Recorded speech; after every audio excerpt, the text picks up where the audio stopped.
துளசி, என்னம்மா, ஜாதகம்லாம் பாத்தீங்களா? என்ன சொன்னாங்க? நல்ல விஷயம் தானே சொன்னாங்க. சிவாவுக்கு மட்டும்தாம்மா ஜாதகம் இருந்துச்சு. ஜனனிக்கு ஜாதகம் இல்ல. சிவா ஜாதகத்தை மட்டும்தான் பார்த்தோம். அப்படியா? என்ன சொன்னாங்க?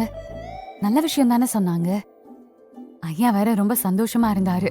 அப்ப கண்டிப்பா நல்ல செய்திதான். கூடிய சீக்கிரமே இந்த வீட்டுக்கு வாரிசு வரப்போகுதாம்.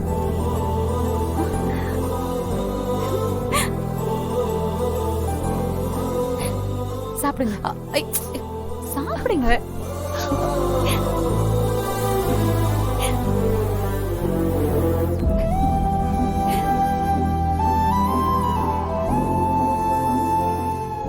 என்னம்மா இவ்ளோ சந்தோஷப்படுறியே?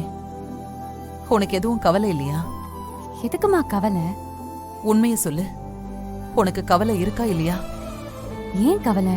நான் எதுக்காக கவலைப்படணும்? சந்தோஷமான விஷயம் சொல்லிருக்கீங்க. நான் எதுக்குமா கவலைப்படணும்?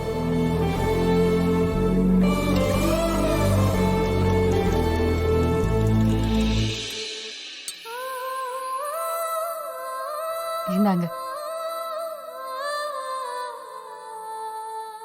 சிவா கூட வாழணும்னு உனக்கு எவ்வளவு ஆசை இருந்துச்சு. எவ்வளவு அவனை காதலிச்ச.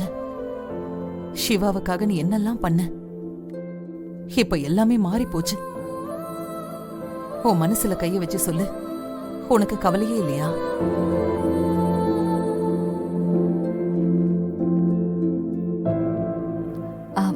ஐயாவுக்கு காஃபி கொடுத்துட்டு வரேன்.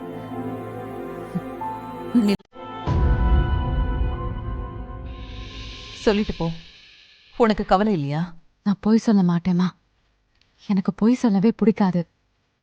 ஆனா உண்மையை சொல்ல இப்ப பிடிக்கல. நீ சொல்லிட்டு தான் போகணும். உனக்கு கவலை இருக்கா இல்லையா?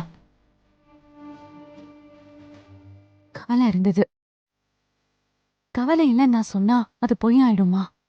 ஆனா பிராக்டிக்கல்னு ஒண்ணு இருக்கே.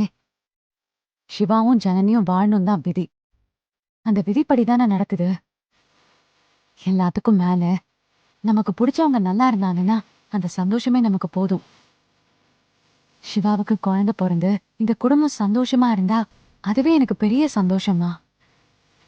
ஆனா இது பொய் இல்லை, உண்மை.